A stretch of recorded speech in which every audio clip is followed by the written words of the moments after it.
নমস্কাৰ বন্ধুসকল মোৰ আন এটা ভিডিঅ'লৈ আপোনালোকক সকলোকে আদৰণি জনাইছোঁ আৰু এতিয়া যেহেতু ইলেকশ্যনৰ দিন লাহে লাহে চমু চাপি আহিছে আৰু সকলোৱে ইতিমধ্যে সাজু হৈ আছে গতিকে আজি ইলেকশ্যন সম্পৰ্কীয় এটি ভিডিঅ' আপোনালোকৰ সন্মুখত লৈ আহিছোঁ যদি মোৰ চেনেলটো এতিয়া আপোনালোকে সাবস্ক্ৰাইব কৰা নাই তেতিয়া হলে সাবস্ক্ৰাইব কৰি দিব বন্ধুসকল ইলেকশ্যনৰ সময়ত বা নিৰ্বাচনৰ সময়ত আমাৰ বহুত শিক্ষক কৰ্মচাৰী বা ড্ৰাইভাৰ হেণ্ডিমেন ইত্যাদিয়ে কামত ব্যস্ত হৈ থাকে ইলেকশ্যনৰ বিভিন্ন কামত তেওঁলোকক নিয়োজিত কৰা হয় আৰু ফলত তেওঁলোকে যেটো ভোট বহুতে দিয়াত অসুবিধা পায়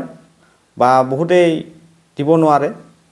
এই ক্ষেত্ৰত ইলেকশ্যন কমিছনে তেওঁলোকৰ কাৰণে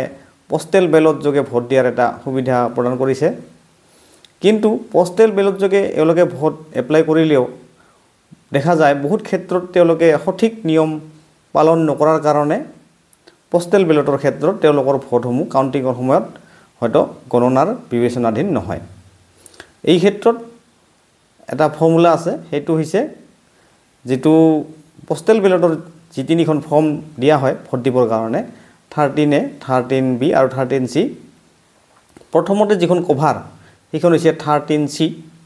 তাৰ পিছত থাকিব সেই এনভেলপৰ ভিতৰত 13A অৰ্থাৎ সেইখন ডিক্লেৰেশ্যন বুলি কয় আৰু হেকত থাকিব বেলট পেপাৰখন সেইখন হৈছে 13B অৰ্থাৎ CAB এটো ফৰ্মুলা মনত ৰাখিলে নিশ্চয় আপোনালোকৰ পোষ্টেল বেলটৰ ভোটটো ৰিজেক্ট নহব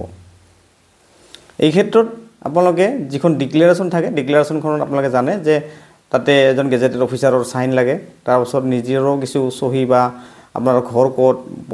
PS নাম্বাৰ কিমান সিৰিয়াল নাম্বাৰ কিমান আটাইখিনি উল্লেখ কৰিব লাগে গতিকে এইখিনি আপোনাৰ যিখিনি ভোটাৰ ডিটেইলছ বুলি কোৱা হয় এইখিনি আপোনালোকে নিজৰ PLO তাতে আপোনালোকে পাব বা নিজেও আপোনালোকে ইলেকশ্যন ব্ৰাঞ্চ বা এনেকুৱা স্কুল ভোট গ্ৰহণ কেন্দ্ৰত গৈও আপোনালোকে নিজৰ ভোটাৰ ডিটেইলছখিনি চাব পাৰে লগতে যিসকল ড্ৰাইভাৰ হেণ্ডিমেন থাকে যাৰ বাহনসমূহ ইতিমধ্যে ৰিকুইজিশ্যন কৰা হৈছে বা হ'ব তেওঁলোকেও সেই কাগজখন দেখাই তেওঁলোকে পোষ্টেল বেলটৰ কাৰণে এপ্লাই কৰিব পাৰে তাৰপিছত যিসকল লোকৰ বয়স 80 বা তাতকৈ অধিক হৈছে তেওঁলোকেও পোষ্টেল বেলটৰ কাৰণে এপ্লাই কৰিব পাৰে যিসকলে PWD ভোটাৰ অৰ্থাৎ পাৰসন উইথ ডিজেবিলিটি যাৰ 40% তকৈ অধিক PWD সাৰ্টিফিকেট আছে বিশেষভাৱে সক্ষম লোক তেওঁলোকেও পোষ্টেল বেলটৰ কাৰণে এপ্লাই কৰিব পাৰে আৰু এই ক্ষেত্ৰত PWD ভোটাৰ আৰু যেটো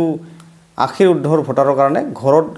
হোম ভোটিং যি বুলি কোৱা হয় আমাৰ পোষ্টেল বেলট পেপাৰ সেল যেটো থাকে তেওঁলোকে ঘৰত গৈ আজিকালি ভোট লোৱাৰ সিস্টেম আছে গতিকে আপোনালোকে নিজৰ ভোটসমূহ ইলেকশ্যনৰ বিভিন্ন কামত ব্যস্ত হৈ থাকিলেও নিশ্চয় দিব বা সঠিকভাৱে দিলে নিশ্চয় আপোনালোকৰ ভোটসমূহ নাকচ নহব আজিৰ ভিডিঅটো ভাল লাগিলে নিশ্চয় লাইক আৰু শ্বেয়াৰ কৰিব ধন্যবাদ